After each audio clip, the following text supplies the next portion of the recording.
Sure, yeah, thanks for the opportunity to share the story. Back in 1924, a British ship named after a Burmese port, SS Tilawa, was made. It was used as a merchant passenger vessel for about 18 years. It is truly the story of British India, and during the Second World War, this would be 3 years before the end of the Second World War and 5 years before independence from British rule. You have a ship leaving Bombay, the Ballard Pier, on its way destined to Durban, South Africa. There were 958 people on board, which would be 732 passengers, 4 gunners, and 222 crew. And they departed from Bombay on November 20th of 1942. They were out on sea for 2 days when the Japanese I-29 submarine twice torpedoed it. But we had a chat about this on the radio a short while ago, the SS Tilawa. So the project is continuing, obviously, and I've been looking at the website, and some really good things are happening, aren't there? Yeah, and a lot of developments since we last spoke, because of course we had the commemoration in India last year, and we've had several families reach out to us too since then. Yeah, I think for those people who didn't hear our previous conversation on this, where you laid out the background to it, you were just talking with Umber now about the background. I think just a recap on that. Then you were just in the middle of saying that the Japanese torpedoed the ship. Obviously, the first thing that comes to mind is why should a civilian ship, if you like, a merchant ship, a passenger ship, be torpedoed by whoever? But obviously the Japanese were patrolling the seas at that time in and near Africa. And most of the best passengers from my discussion last time with you were of Indian origin, weren't they? That is correct. And so we believe that this was the only passenger ship that was torpedoed during the Second World War. And the only passenger ship. Did the Japanese know that there was 60 tons of silver bullion on board? We don't know. Did the Japanese know if Tilawa was of military threat? We don't know. Was Tilawa contributing to the war effort in support of Anglo-America? We don't know. What we do know is that there was an interval of about an hour to 90 minutes between the first torpedo and the second torpedo. Why? Okay, the ship was carrying some bullion. So has your research not thrown up any answers to that, why it was targeted? Look, we've tried to reach out to the Japanese government for answers. So far they haven't acknowledged our efforts of trying to acknowledge the tragedy and memorialize the loss of life. We're trying to put the pieces together based on war diaries and survivor and family recollections of the event. And just to remind our listeners, the reason you are so much involved is because you had a family member that you lost. Yeah, that's crazy, connection. So I'm going to be 37 in January, which means that I've been working on this for 17 years.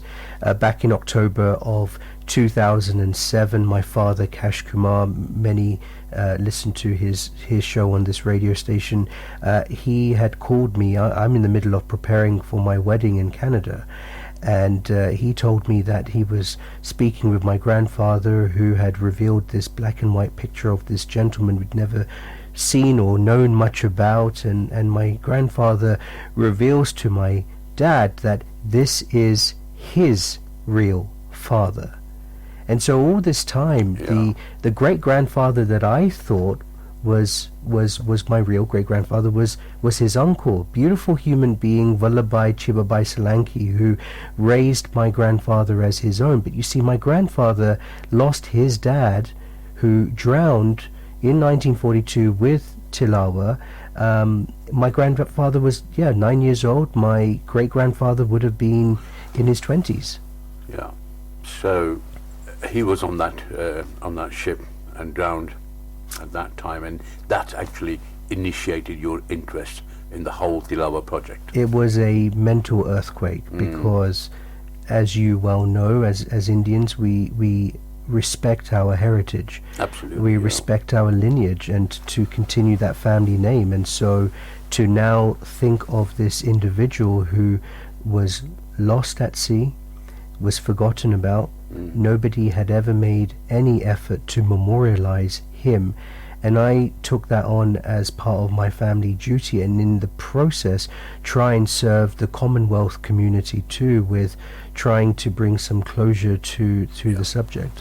You're obviously Leicester born, so there's a big Leicester connection with this project, and I seem to remember that there are one or more families in Leicester who also lost members of the family in the incident, the Tilawa incident. That would be correct. We've had several families reach out to us in Leicester who had family members who perished or survived. For example, we had my great-grandfather's first cousin who was a survivor. I believe he passed away in the 80s. But, his family have some stories about how he survived and had, injuries from these shark attacks, etc. Well, last year you had the commemoration in Mumbai, and that went really well, didn't it? It did. It was beyond words fantastic. My father and I worked on that together. We wanted the first commemoration in the world to be at the Ballard Pier, from where the ship sailed, where it last left, and the Grand Hotel, quite a prestigious, iconic heritage building. It's reasonable to conclude that some of wealth may have even stayed at that hotel before going on board the SS Tilawa. We had about 120 people in attendance. The British Deputy High Commissioner was our chief guest, along with Johnny Lever, and we had a survivor also attend, and it was brilliant actually. We had a commitment from the British Deputy High Commissioner that every single year they would lay a wreath at the St. Thomas Cathedral in Mumbai in connection to the 280 lost lives, and they just did that for the first time a couple of weeks ago. Yeah, you've done a lot of work to bring to life this story, which in fact was hidden away, wasn't it? Not deliberately or anything like that, but just gone into the background totally. But a very important thing that a single civilian ship, and you mentioned the only one being targeted during the Second World War, in which so many Indian nationals died who were sailing to Africa. Now, there's a huge amount of information on this on the website, which is tilawa.com, isn't it? Or is it SSTilawa.com? It's actually Tilawa 1942. So Tilawa, Tilawa with the numerals 1942.com. Now, the commemoration happened, but then you've got this really interesting and exciting event this week in London to is it an awareness event again, to make people aware? Or are you celebrating, are you commemorating it? What is exactly is the event doing this Thursday in London? The dream was to have at least 3 commemorations, national commemorations. One in India, where the ship left from, eventually one in Durban, South Africa, where the ship was meant to go to. But of course, because this was a British ship and in British waters, affecting British Indian people, it was fitting that we should have a commemoration on British soil for the first time. And for the last 2 years I was trying to get access to the National Maritime Museum in Greenwich, and we've been able to secure that at the Leopold Müller Theatre. It's an iconic place, and it's going to be a packed house based on in invitation. Greenwich, isn't it? In Greenwich, right. Which is the centre of Greenwich Mean Time as well. You've got it, yeah, just at the bottom of the Royal Observatory there. Yeah. So I'll be heading there with my father tomorrow to make preparations, and it's a very exciting event. So you've got quite a number of important people attending, and you've got also just people ordinary people, as I call them, associated with this tragic event in some form or shape? We do. If I may say that as of today, we have two politicians who will be attending who are from Leicester, and we will also have several families travelling down from Leicester as well for the event. Big Leicester connection. And there is. Have you got any survivors attending? Right, so we have two survivors attending. Wow. We have Mr. Arvinbhai Jani from South London, whose house is about 10 minutes away from where I grew up. So he's Gujarati. He would have been 3 years old on the SS Tilawa when his mother wrapped him in her sari and jumped into one of the lifeboats. Wow. So he'll be attending with his family. And then we have... He must be 90 odd now, mustn't he? He's 84.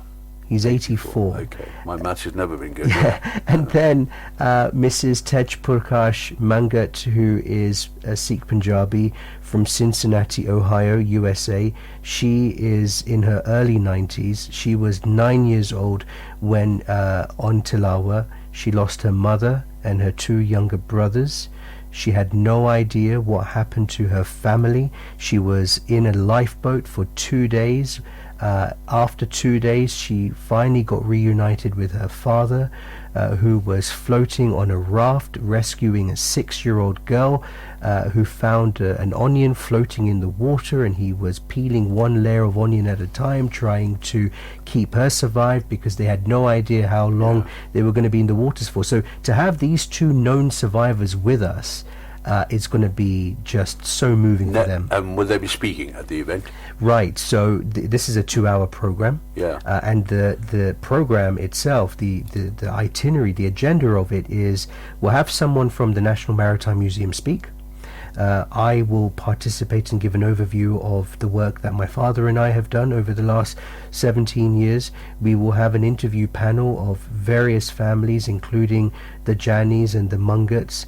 We'll have a couple of videos played. We'll have some producers also give their thoughts on the importance of sharing the story through a documentary. There'll be a moment of silence, and then we'll have 3 special guests give speeches too. Excellent. Sounds like a very good evening in prospect there.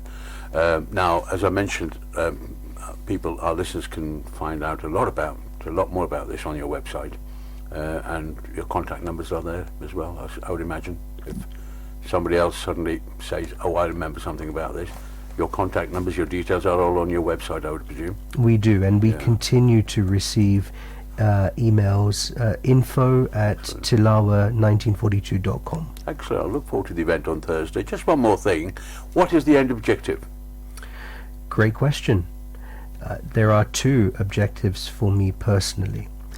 Of course, the first one was always to do this in honor of my grandfather and great-grandfather, because, hey, it was my grandfather's final wish to me: find the ship, find the body of my dad. Wow. This is what he told me back in July 22nd, 2012, and thereafter on the phone on a regular occasion. And the ship, of course, was discovered 4 years after his death.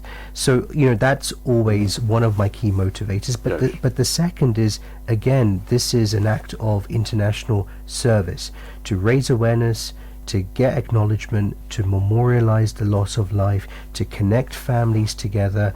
And this remains a forgotten tragedy for now. For now. And your objective, I'm sure, is to keep it alive for as long as possible. And one final question. Have the British accepted any responsibility in this at all, in terms of taken on board and are they assisting in any way? Because at the end of the day, it was a British ship, effectively, because we were India was under the Raj at that time.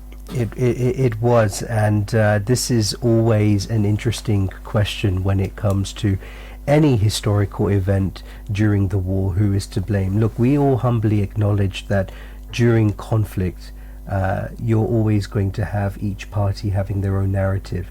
Number one, we're still waiting for a loving acknowledgement from the Japanese government. Of course, they were the ones that made the attack. It's a great point you make. I mean, are the British government responsible for, approving passengers to travel on the SS Tilawa. But what the British government have done is, in December of 2022, Prime Minister Rishi Sunak's office did send me some correspondence where they acknowledged the commemoration in Mumbai. They commended our efforts to memorialize the loss of life. They acknowledged the efforts of the British Deputy High Commissioner's commitment to lay a wreath each year, and that for me was at least something. Well, keep working hard. You're doing a fantastic job, and I'm sure that this tragedy will, and I agree totally, should remain, the memory of it should remain alive and not be sort of parked up away into history. Look forward to Thursday, and once again, any listeners who want to find out any more information or want to contact Emile, then go to your website. It's the simplest way, isn't it? It is, yes. Great. Thank you so much for giving us a voice. Yeah. Good to see you again, and wish you all the best. Thank you, Don.